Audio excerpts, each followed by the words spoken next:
આ ટર્મિલિયા છે. ટર્મિલિયાના લગભગ ડબલ છત્રીઓ તૈયાર છે અને એના સ્ટમ્પ પણ સારા છે. પછી આ છે રેડ મચરા.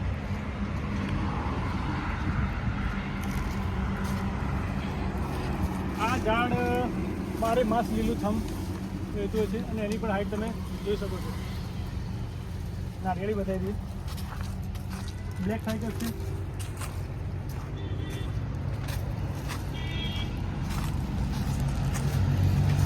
આ ટ્રાવેલ પામ છે. કેળ નથી મિત્રો, ટ્રાવેલ પામ. આ બોના બટકી કહેવાય તે નારિયેળ છે. નારિયેળના પણ પ્લાન્ટ તમે જોઈ શકો છો. એકદમ જબરજસ્ત હેવી થડ. પછી બોરસલીના પ્લાન્ટ પણ તમને ફૂલ રેન્જના અંદર શિફ્ટિંગ કરેલા પ્લાન્ટ અને હેવી પ્લાન્ટ ઉપલબ્ધ છે. પાછળની બાજુ ટબુબિયા રોઝિયા.